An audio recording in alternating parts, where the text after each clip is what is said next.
चलो भाई, good morning आप लोग को। Good morning, very very good morning, सुप्रभात। तो भाई आज जो है हम देखने वाले यूपी कैडेट मॉडल टेस्ट 56 जो है, इसमें देखेंगे जो है सामान्य ज्ञान के महत्वपूर्ण 25 प्रश्न को, जो कि आपकी एग्जाम की दृष्टि से बहुत ही इंपॉर्टेंट है। तो शुरू करेंगे वीडियो। तो शुरू कर किया जाए भाई वीडियो। तो फटाफट इसको शेयर कर दीजिए ताकि दोस्त यहाँ पर सभी जुड़ सकें। चलो भाई शुरू करते हैं अपनी क्लास को और देखेंगे अपने पहले प्रश्न को। पहला प्रश्न आपका क्या है, स्क्रीन पर आपके आ रहा है भाई। तो भाई पहला प्रश्न, निम्नलिखित में से विश्व की सबसे मीठी झील कौन सी है? चलो भाई फटाफट जवाब दीजिए इसका। सबसे मीठी झील कौन सी है?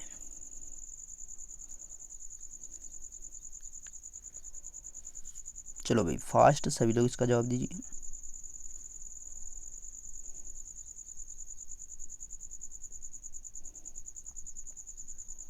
तो भाई मीठी झील की अगर बात की जाए तो कौन सी झील है इसमें? तो भाई सुपीरियर झील है। इस चीज़ का आपको ध्यान रखना है। सुपीरियर झील जो है विश्व की सबसे मीठे पानी की झील है। इस चीज़ का आपको ध्यान रखना है। कैस्पियन सागर जो है सबसे बड़ी झील है और लेक वान झील जो है सबसे खारे पानी की झील है।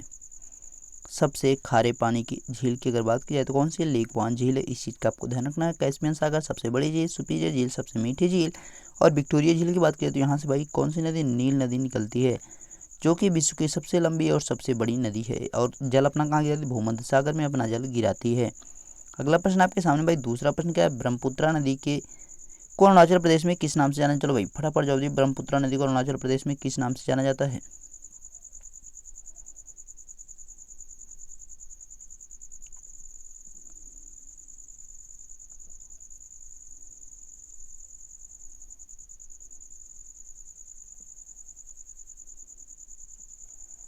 तो भाई ब्रह्मपुत्रा नदी को अरुणाचल प्रदेश में अगर बात की जाए तो भाई यहाँ पे दिहोंग के नाम से जाना जाता है। इस चीज़ का आपको ध्यान रखना है। टी सांगपो तिब्बत में जाना जाता है। मेघना जब ये बंगाल की खाड़ी में अपना जल गिराने वाली थी उससे पहले जो है मेघना के नाम से जाना जाता है।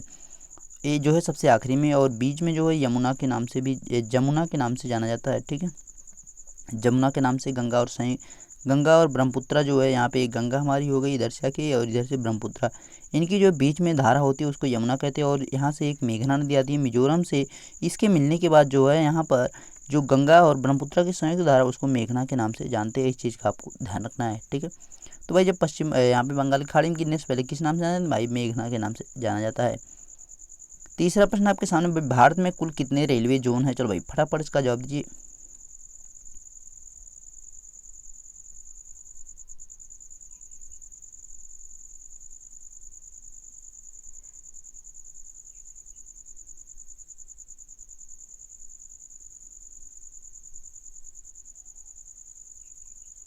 तो भाई भारत में कुल रेलवे जोनों की संख्या की अगर बात की जाए तो भाई 17 रेलवे जोन है। इस चीज़ का आपको ध्यान रखना है। 16 तो टोटल रेलवे जोन है और 17वें के रूप में जो घोषित किया गया है, तो इसमें जो है घोषित किया गया है कोलकाता मेट्रो को। कोलकाता मेट्रो को भी एक रेलवे जोन के रूप में जाना गया है। इस चीज़ का आपको ध्यान रखना है। अभी जो 18वें जो रेलवे जोन है उसकी घोषणा की गई है, तो 18वां रेलवे जोन कौन सा बनेगा? भाई विशाखापत्तनम जो है, यहाँ पे दक्षिण पूर्वी तट जो रहेगा, दक्षिण पूर्वी मध्य तट, दक्षिण पूर्वी मध्य तट, तो भाई इसका जो मुख्यालय अगर बनाया जाएगा तो भाई विशाखापत्तनम में बनेगा। अभी जो है इसकी घोषणा कर दी गई है। अभी इस पर जो है फाइनली जो है मुहर नहीं लगी, तो 18 जो हो जाएंगे इसको लेकर। अभी जो है 17 हैं। आगे आपके सामने प्रश्न, नेताजी सुभाष चंद्र राष्ट्रीय क्रीड़ा संस्थान कहाँ पर है? भाई ये जो है हमारा राष्ट्रीय खेल संस्थान की अगर बात की जाए तो यहीं पर है। तो भाई ये कहाँ पर है, इसी का आपको जवाब देना है।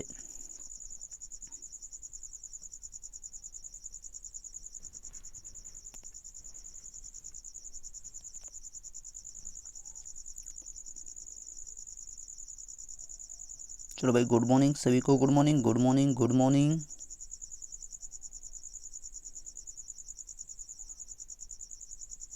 तो भाई यहाँ पर देखिए, नेताजी सुभाष चंद्र बोस राष्ट्रीय क्रीड़ा संस्थान की अगर बात की जाए तो कहाँ पे? भाई पटियाला में है। इस चीज़ का आपको ध्यान रखना है। यहाँ पर जितने भी भारत के खिलाड़ी होते हैं उनकी जो है ट्रेनिंग यहीं पर की जाती है। इसका आपको ध्यान रखना है। अगला प्रश्न आपके सामने आ रहा है भाई, पांचवा प्रश्न क्या है? वंदे मातरम का नारा किसने दिया था? चलो भाई फटाफट इसका जवाब दीजिए।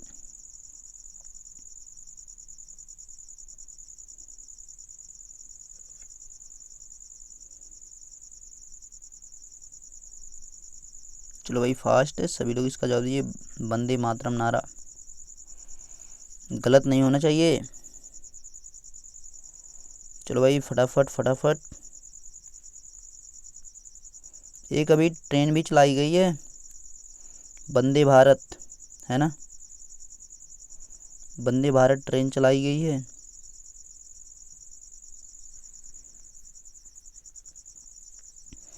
तो भाई इसको लिखा किसने था, तो बंकिम चंद्र चटर्जी के द्वारा जो है, चट्टोपाध्याय जो है वही चटर्जी जी हैं, बंकिम चंद्र चटर्जी जी, इनके द्वारा इसको लिखा गया। लेकिन इसको बोला किसने भाई, ये आपको बताना है। ये नारा किसका था भाई, फटाफट बताइए, किसका नारा था, किसने जो है इसको नारा के रूप में दिया था।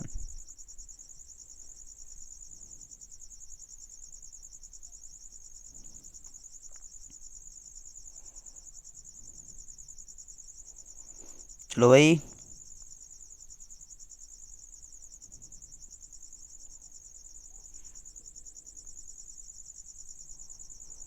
तो भाई इसको जो है किसने दिया था भाई, तो भाई इसके नारे के रूप में या गायन के रूप में सबसे पहले प्रयोग में किसने लाया था, तो रविंद्रनाथ टैगोर के द्वारा जो है इसको प्रयोग में लाया था। इस चीज़ का आपको ध्यान रखना है, रविंद्रनाथ टैगोर जो है यहाँ पर राइट आंसर, यानी नारा के रूप में अगर कहा जाए तो सबसे पहले जो है रविंद्रनाथ टैगोर इसको प्रयोग में लाए थे। इस चीज़ का आपको ध्यान रखना है। उसके बाद से जो इसको जो है कलकत्ता अधिवेशन में जो है गाया गया था, और यहाँ पर जो है यही हमारा राष्ट्रीय गीत भी है। इस चीज़ का भी आपको ध्यान रखना है, राष्ट्रीय गीत भी यही हमारा है। इसको जो है राष्ट्रीय गीत के रूप में जो है 26 जनवरी 1950 को जो है अपनाया गया था। इस चीज़ का भी आपको ध्यान रखना है। रविंद्रनाथ टैगोर के द्वारा इसको सबसे पहले गाया गया था, और लिखा किसने, तो बंकिम चंद्र चटर्जी या बंकिम चंद्र चट्टोपाध्याय के द्वारा इसको लिखा गया। इस चीज़ का आपको ध्यान रखना है, को भी इम्पोर्टेंट है भाई। चलो भाई अगला प्रश्न आपके सामने आ रहा है भाई, छठा प्रश्न क्या है, राज्य कार्यपालिका की शक्तियाँ किसमें निहित। चलो भाई फटाफट इसका जवाब है, राज्य कार्यपालिका की शक्तियाँ किसमें निहित होती हैं।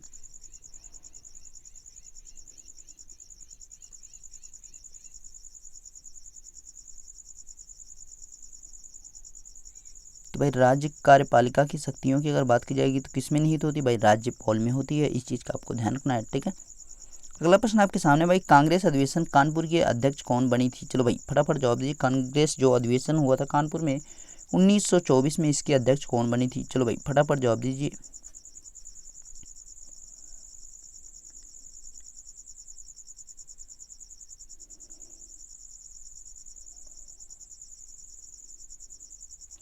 तो भाई कांग्रेस अधिवेशन कानपुर के अध्यक्ष की अगर बात की जाए तो कौन बनी थी, तो भाई यहाँ पर जो है सरोजनी नायडू बनी थी। इस चीज़ का आपको ध्यान रखना है। ये जो है भारत की प्रथम भारतीय महिला थी जो कांग्रेस अध्यक्ष बनी थी, प्रथम भारतीय महिला। इस चीज़ का आपको ध्यान रखना है, प्रथम भारतीय महिला जो कांग्रेस के अध्यक्ष। इससे पहले जो है कौन बनी थी भाई, एनी बेसेंट जो है बनी थी, वो महिला भी थी लेकिन वो जो है विदेशी थी। इस चीज़ का भी आपको ध्यान रखना, वो आयरलैंड की निवासी थी। अगला प्रश्न आपके सामने भाई, आठवां आरबीआई की स्थापना कब की गई। चलो भाई फटाफट जो आरबीआई की स्थापना कब की गई थी।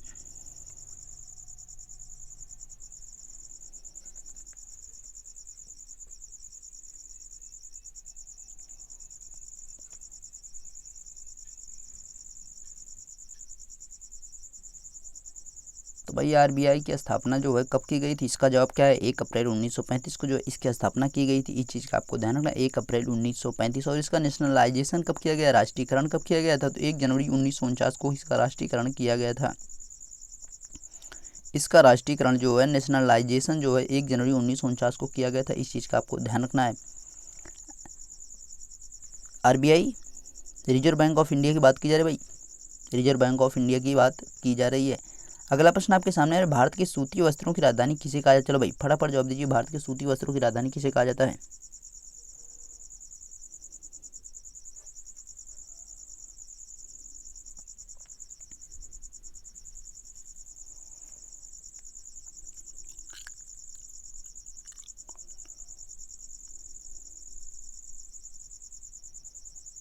तो भाई भारत के सूती वस्त्रों की राजधानी जो है मुंबई को कहा जाता है। इस चीज़ का आपको ध्यान रखना है, मुंबई को जो है सूती वस्त्रों की राजधानी कहा जाता है। आपको अहमदाबाद चक्कर में होंगे, लेकिन अहमदाबाद को नहीं कहा जाता, यहाँ पे मुंबई को कहा जाता है। अगला प्रश्न आपके सामने, सिकंदर महान का जन्म कहाँ हुआ था। चलो भाई अच्छा, जन्म स्थान कहाँ है। चलो भाई फटाफट जवाब दीजिए, इसका सिकंदर महान का जन्म स्थान कहाँ पे है।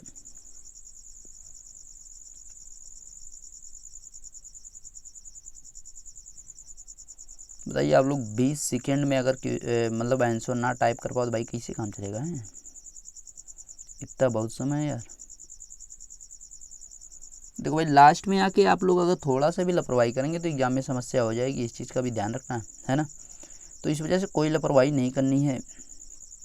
और मैंने जो कल का पीडीएफ था जो 500 क्वेश्चन जो साइंस के थे उसके जो मैंने पीडीएफ को जो है टेलीग्राम पे डाल दिया है। तो टेलीग्राम क्या है, @final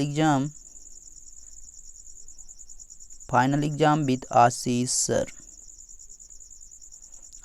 @final exam with Ashish sir. 500 question जो साइंस के थे most important, physics chemistry biology के, उसको जो है मैंने डाल दिया है उस पर, इसका आपको ध्यान रखना है। तो भाई सिकंदर का जो जन्म कहाँ पर हुआ, तो मेसोडोनिया में हुआ, इस चीज़ का आपको ध्यान रखना है। अगला प्रश्न आपके सामने भाई 11वां प्रश्न है, भारत का क्षेत्रफल विश्व के क्षेत्रफल का कितना प्रतिशत है। चलो भाई फटाफट जवाब दीजिए।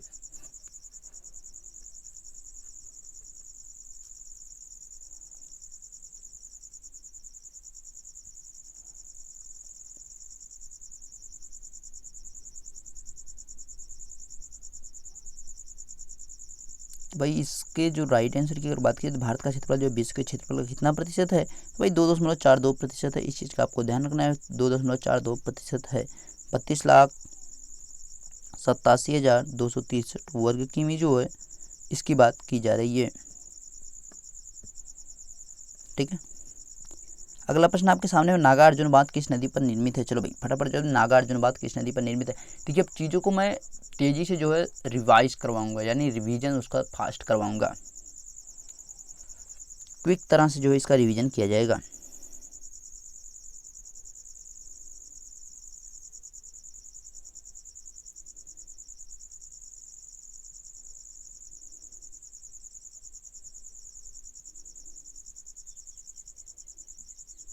शाम को 4 बजे जो है मेंटल एबिलिटी क्लास होगी भाई, 4 बजे mental ability class. Mental ability जो है टेस्ट होगा, मॉडल टेस्ट जो है, इस चीज़ का आपको ध्यान, मॉडल टेस्ट जो है 4 बजे होगा। तो भाई नागार्जुन बांध जो है कृष्णा नदी पे, इस चीज़ का ध्यान है। अर्जुन जो है कृष्ण के साथ हमें भाई नागार्जुन बांध वहीं पर है। अगला प्रश्न आपके सामने भाई, बाबर का मकबरा कहाँ है। चलो भाई फटाफट जल्दी, बाबर का मकबरा कहाँ है।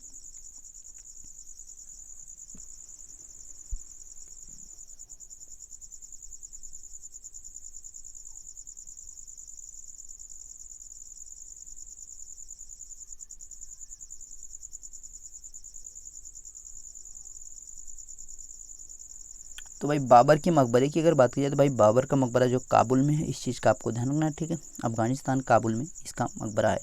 अगला प्रश्न आपका है, अच्छा, एक जंगली गधे के लिए कौन सा अभ्यारण्य जाना जाता है। भाई चलो ठीक है, जंगली गधे की बात की जा रही है, जंगली गधे के लिए कौन सा अभ्यारण्य जाना जाता है। चलो भाई फटाफट जवाब दीजिए, जंगली गधा किस अभ्यारण्य में पाए जाते हैं।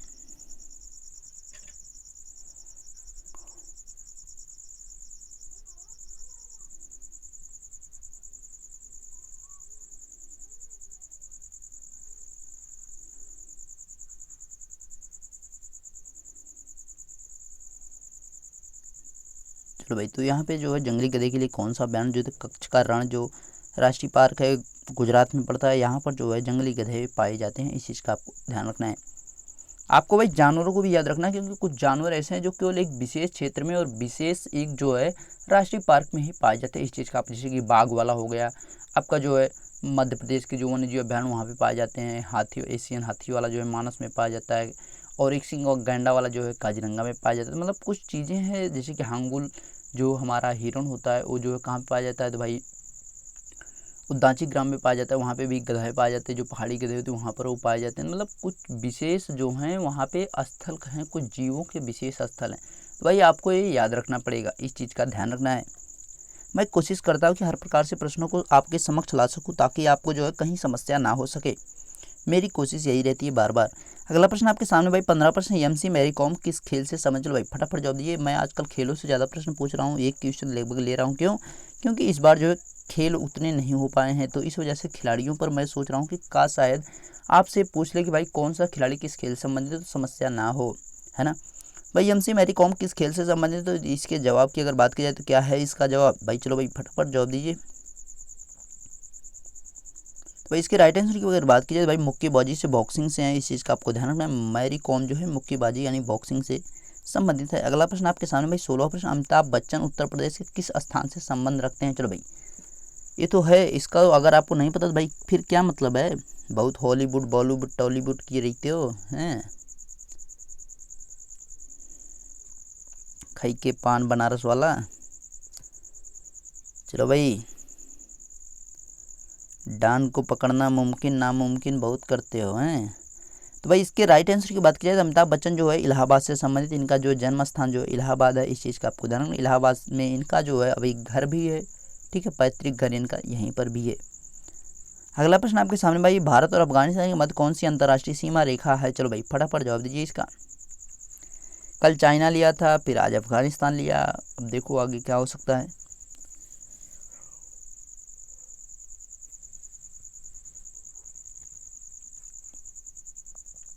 आप जैसे कि तैयार कर लिया करिए टॉपिक, मतलब ये आज मैंने जो है रेखाओं से पूछा तो आपको मतलब तुरंत दिमाग में यार रेखाओं वाला तो मैंने टॉपिक तैयार ही नहीं किया, तो तुरंत रेखाओं समेत तैयारी कर लीजिए। वन्य जीव अभ्यारण्य मैंने यार उसको देखा ही नहीं, उसको तैयार करो। मतलब इस प्रकार से चीज़ों को जोड़ जोड़ के याद करो यार, मज़ा आ जाएगा एकदम हैं। भाई डूरंड रेखा जो है भारत और अफगानिस्तान के मध्य पाई जाती है, 106 किलोमीटर की जो है लाइनिंग यहाँ पर बनाती है। इस चीज़ का आपको 106 किलोमीटर की लाइनिंग जो है बनती है, जो हमारा पीओके वाला क्षेत्र है वहाँ पर ये सीमा बनती है। आपसे कभी इस प्रकार से भी पूछ सकता है, अफगानिस्तान और पाकिस्तान के मध्य कौन सी रेखा पाई जाती है, तो भी आपका जवाब क्या है, डूरंड रेखा पाया जाता है। क्योंकि पीओके वाला जो क्षेत्र है वो पाकिस्तान के कब्जे में, पाक ऑक्युपाइड कश्मीर जो जिसको हम कहते हैं। अब यहाँ पे लद्दाख हो गया है, कश्मीर नहीं है, लद्दाख है। पीओके जो कहा गया है तो पीओके तो अब नाम पड़ ही गया है भाई, लेकिन यहाँ पर अब लद्दाख हो गया, वो क्षेत्र जो है लद्दाख के अंतर्गत आता है। रेड क्लिप भाई किसके मध्य है? पाकिस्तान के मध्य, भारत और पाकिस्तान के मध्य पाई जाती है। 36वीं देशांतर की बात की, उत्तर कोरिया और दक्षिण कोरिया के मध्य पाई जाती है। 18वां प्रश्न आपके सामने भाई ये है, चलो भाई फटाफट जवाब दीजिए। मंत्रिमंडल में विधि मंत्रालय किसे दिया गया? चलो भाई फटाफट बताइए। लॉ की जो मिनिस्ट्री थी यानी कानून मंत्री किसे बनाया गया था? भाई फटाफट जवाब दीजिए।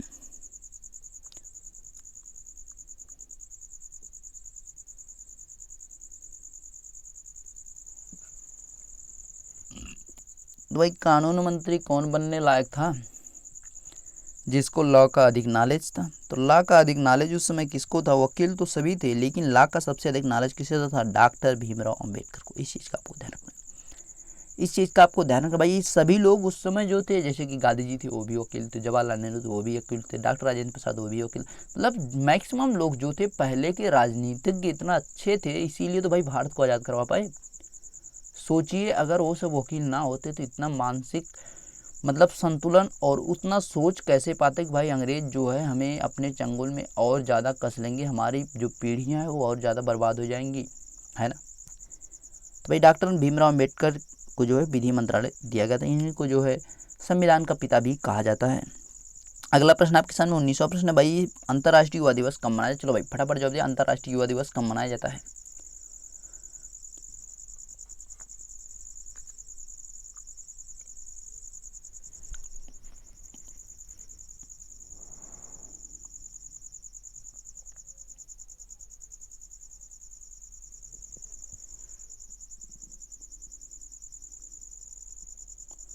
तो भाई अंतर्राष्ट्रीय युवा दिवस की अगर बात की जाए तो 12 अगस्त को मनाया जाता है। इस चीज़ का आपको ध्यान रखना है, ठीक है। इंटरनेशनल जो है यूथ डे जो है कब मनाया? 12 अगस्त को मनाया जाता है। और 12 जनवरी को जो है नेशनल यूथ डे मनाया जाता है भाई। इस चीज़ का आपको ध्यान रखना, नेशनल यूथ डे जो है कब मनाया जाता है? भाई 12 जनवरी को मनाया जाता है। अगला प्रश्न आपके सामने आ रहा है भाई, 20वां प्रश्न है, लोकसभा के अध्यक्ष कौन है? चलो भाई फटाफट जवाब दिए, लोकसभा के अध्यक्ष कौन है? फटाफट, किसी का जवाब गलत नहीं है, जिसका जवाब गलत हुआ समझ लो भाई, समझ लो वो क्या है भाई, मेरे को कहने की जरूरत नहीं है वो क्या है, वो खुद समझ जाएगा।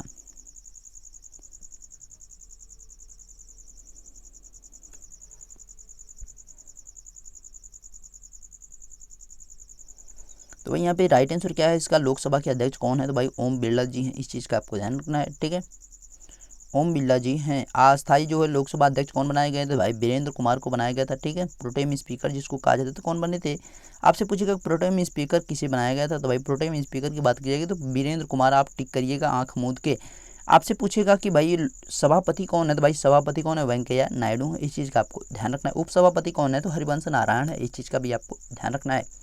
सारी चीज़ें आपको रिवाइज करते हुए चलना है। मेरी कोशिश यही है कि आपको फटाफट क्वेश्चन, अच्छा कल एक लोग कमेंट किए थे भाई वहाँ पे जो है 20वें क्वेश्चन में वहाँ पे 2020 के जो अध्यक्ष की मुख्य अतिथि, लेकिन ऊपर जो है क्वेश्चन चेंज था तो मैंने जो है ऊपर वाले के आधार पे दिया था, क्योंकि इंग्लिश में जो है वो चेंज नहीं हो पाया था। तो इंग्लिश वाला जो है पिछले क्वेश्चन का था, आप देख सकते हैं 54 में जो है वो होगा।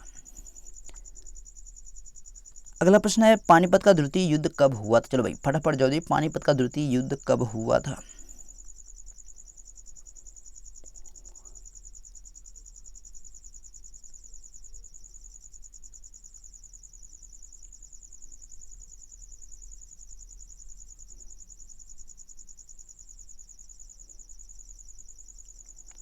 चलो भाई पानीपत का द्वितीय युद्ध कब हुआ था भाई, फटाफट जवाब दीजिए। पानीपत का द्वितीय युद्ध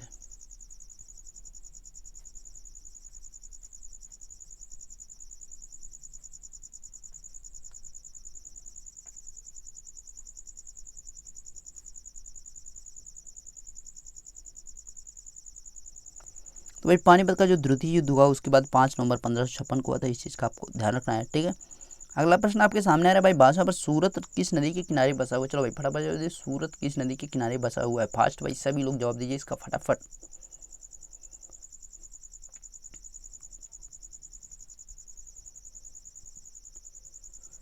तो भाई सूरत की अगर बात की जाए तो किस नदी के किनारे, भाई ताप्ती नदी के किनारे बसा हुआ है। इस चीज़ का आपको ध्यान रखना है, ठीक है। सूरत किस नदी के किनारे बसा है, तो ताप्ती नदी के। सूरत जो है एक गुजरात का शहर है। अगला प्रश्न आपके सामने आ रहा है भाई 23वां प्रश्न, गीतांजलि किसकी रचना है। चलो भाई फटाफट जवाब दीजिए।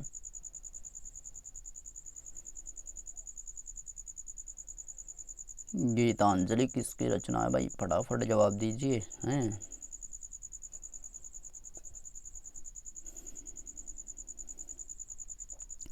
तो भाई गीतांजलि की अगर बात की जाए तो रविंद्रनाथ टैगोर की रचना है। इस चीज़ का आपको ध्यान रखना है, जिसके लिए इनको जो है, इसी के लिए जो है इन्हें नोबेल पुरस्कार दिया गया था। नोबेल पुरस्कार जो है साहित्य के क्षेत्र में दिया गया था, ठीक है। साहित्य के क्षेत्र में जो है इनको नोबेल पुरस्कार 1913 में सबसे पहले जो है भारत में अगर कोई नोबेल पुरस्कार पाया था तो भाई रविंद्रनाथ टैगोर जी पाए थे। इस चीज़ का आपको ध्यान रखना है। अगला प्रश्न आपके सामने 24वां प्रश्न है, तुगलक वंश की स्थापना किसने। चलो भाई फटाफट जवाब दिए, तुगलक वंश की स्थापना किसने की थी।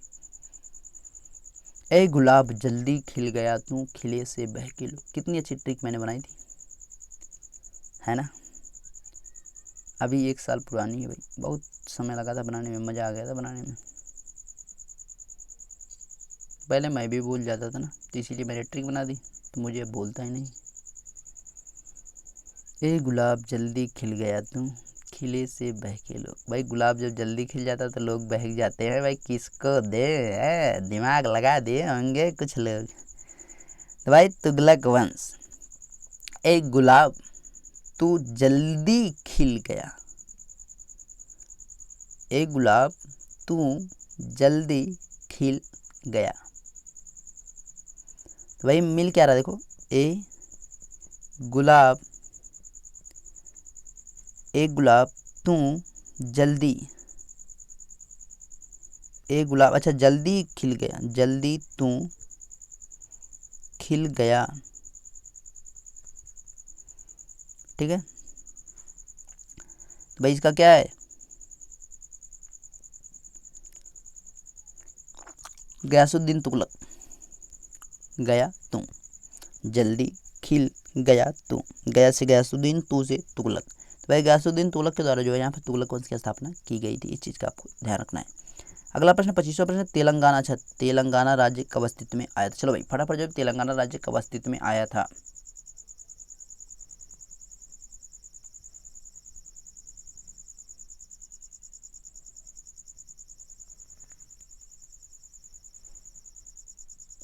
तो भाई तेलंगाना राज्य की अगर बात की जाए तो ये अस्तित्व में कब आया, तो इसका जो है राइट आंसर क्या है, 2014, 2 जून 2014 को जो है तेलंगाना अस्तित्व में आया था। आंध्र प्रदेश से जो है इसको अलग करके बनाया गया था। आंध्र प्रदेश, इसकी जो राजधानी तेलंगाना की कहाँ पे है, तो भाई हैदराबाद इसकी राजधानी है। इस चीज़ का आपको ध्यान रखना है, ठीक है।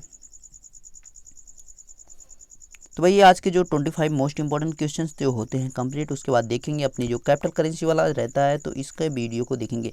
भाई कमेंट करके आप लोग बताइए कि आप लोग को जो है कैपिटल और करेंसी का, जो कैपिटल करेंसी और कंट्री का जो एक अलग से वीडियो चाहिए क्या, आप लोग कमेंट करके जरूर बताइए। जितने ज़्यादा लोग जो है इस पर कमेंट करेंगे उतनी ज़्यादा उम्मीद रहेगी कि मैं इस पर जो है वीडियो बनाऊँगा, ठीक है। अगर 1 से 2 लोग कमेंट कर रहेगा तो फिर भाई नहीं बनाऊँगा, पहली बात मैं ये बता दे रहा हूँ, श्योर है भाई। तब उससे ज़्यादा तो मैं वैसे ही करा दे रहा हूँ, ठीक है। ब्राज़ील की मुद्रा क्या भाई, ब्राज़ील की मुद्रा, तो भाई ब्राज़ील की राजधानी पहले क्या है, ब्राज़ीलियस, ब्राज़ीलियस जो इसकी राजधानी हो गई, ठीक है। तो भाई ब्राज़ील ब्राज़ीलियन रियाल होता है, ब्राज़ीलियन रियाल, ब्राज़ीलियन रियाल यहाँ पर चला जाए, यानी रियल, यानी A option is the right option. आपको भाई कंट्री और कैपिटल के लिए अगर अलग से वीडियो चाहिए तो भाई कमेंट सभी लोग करिएगा जोरदार तरीके से, ताकि मैं जो है उत्साहित हूँ और जो है आपके लिए वीडियो ला सकूँ। अगला प्रश्न, और जो आज का प्रश्न है इसका जवाब आप लोग को देना है। आज का प्रश्न क्या है भाई, बांग्लादेश की मुद्रा क्या है, इसका जवाब आप लोग को कमेंट करके देना है। ओके भाई, क्लास कंप्लीट हुई, तो अब मिलेंगे जो है।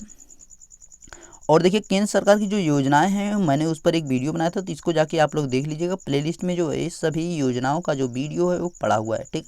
इसको जाकर आप चेक कर लीजिएगा। केंद्र सरकार की जो करंट अफेयर्स की जो वीडियो है उसमें जो है आप इसको चेक कर लीजिए, क्योंकि योजनाएं जो है पूछताछ केंद्र सरकार की और उत्तर प्रदेश सरकार की जो है विभिन्न राज्यों की सभी योजनाएं मैंने जो है एक वीडियो उस पर बनाया, तो उसको जाके आप चेक कर लीजिएगा, ठीक है। तो भाई और शाम को फिर जुड़ते हैं 4 बजे मेंटल एबिलिटी की क्लास में, वहाँ पे जो मॉडल टेस्ट हम देखने वाले हैं BHU 25 का। तो भाई क्लास को ओवर करते हैं। Okay bye bye, take care. और चैनल पर नए हैं तो चैनल को जरूर सब्सक्राइब करें, बेल आइकन को दबाएं, और ताकि आपके पास लेटेस्ट वीडियो पहुंच सके। मिलते हैं नेक्स्ट वीडियो में, तब तक देखते रहिए final exam with Ashish sir, और अपनी पढ़ाई और तैयारी को जारी रखें। Okay bye, take care.